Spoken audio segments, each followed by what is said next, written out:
Estamos de volta. Falaremos então, prosseguindo o nosso estudo de hoje, agora sobre náusea e êmese.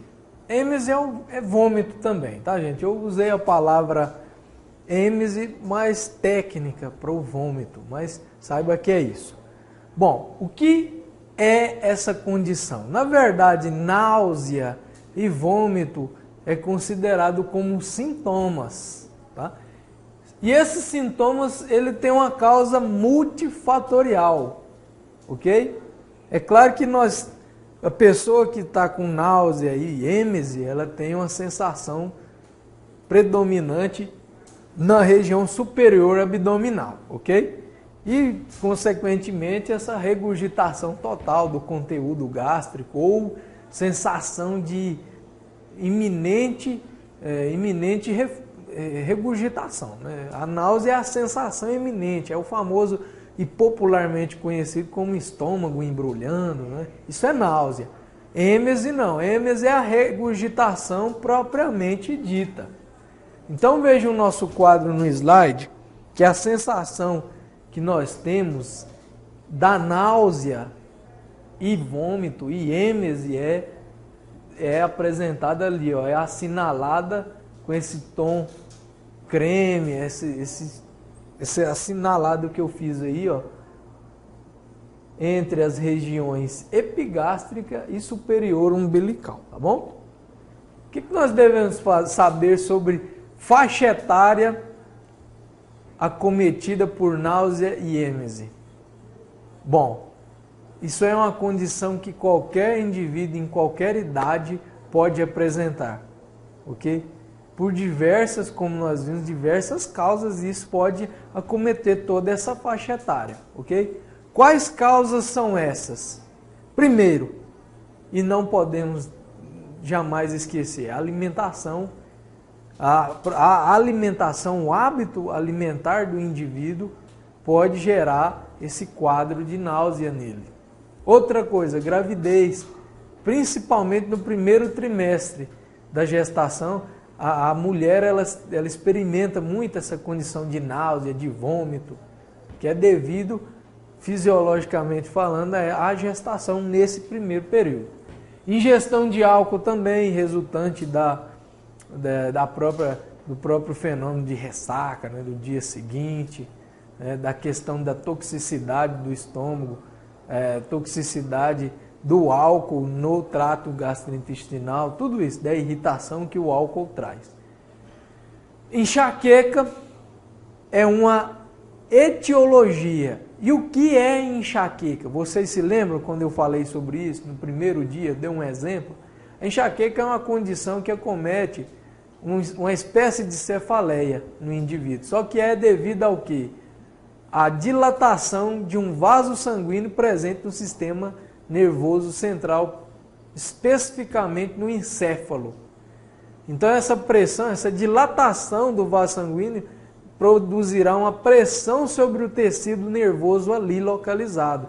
E isso vai gerar o que no indivíduo?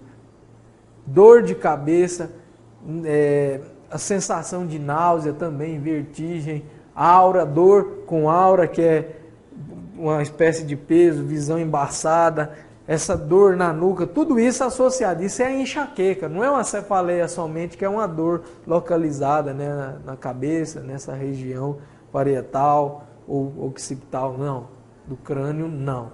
A enxaqueca é esse quadro associado, não só a cefaleia. As doenças de ouvido, labirintite, são problemas que fazem o indivíduo ter a náusea e vômito como sintomas, ok? E por fim, a gente não pode deixar de lembrar os medicamentos. Anti-inflamatórios não esteroidais causam náusea, vômito. Os estrogênios, né? Princípio ativo muito presente em anticoncepcionais, em hormônios femininos. Isso causa a suplementação ou complementação desses medicamentos para o indivíduo, faz com que ele experimente náusea, porque é uma reação adversa própria desse tipo de princípio ativo, desse próprio fármaco. E eu trouxe também como exemplo ali a doxiciclina, que é um antibiótico. Tá? Os antibióticos em geral, principalmente a doxiciclina, tende a causar muito isso como reação adversa, como efeito indesejável, a náusea. Quando você deve encaminhar? Primeiro, quando a náusea e o vômito ele está associado a um quadro de gastroenterite infecciosa, ou seja, alguma infecção gastrointestinal, pode ser decorrente de uma alimentação, de uma intoxicação alimentar, onde as bactérias contaminam esse trato, você deve encaminhar ao médico. Porque hoje, primeiramente, hoje, não se pode mais dispensar sem uma prescrição médica os antibióticos. E gastroenterite, o tratamento requer, em muitos dos casos, o uso de antibióticos. Então o antibiótico hoje ele se tornou um medicamento que só vende com retenção de receita, de acordo com a última RDC que nós vimos aí, tá? Que obrigou isso aí. Nós não temos mais essa compra indiscriminada, não se pode mais, ainda que exista isso de maneira ilegal, mas não se pode vender nem comprar um antibiótico sem receita médica. Não se compra mais. Hoje é como um diazepam, uma carbamazepina, um medicamento para epilepsia. Ele se tornou um medicamento que só pode ser comprado assim, com receita, e essa receita fica no estabelecimento farmacêutico. Tá? Quando eu tenho um quadro de êmese, vômito e enxaqueca, eu preciso levar esse indivíduo, ou seja, eu preciso sugerir que ele consulte um médico também. Por quê? Porque a enxaqueca ela não é um quadro de dor simples na área médica mais. Como vocês viram, é o quê? Qual que é a fisiopatologia, vamos dizer assim, da enxaqueca? É o quadro onde o vaso sanguíneo vai se dilatar na região do tecido nervoso ali, no encéfalo, e ele vai causar todo aquele quadro que eu listei para vocês.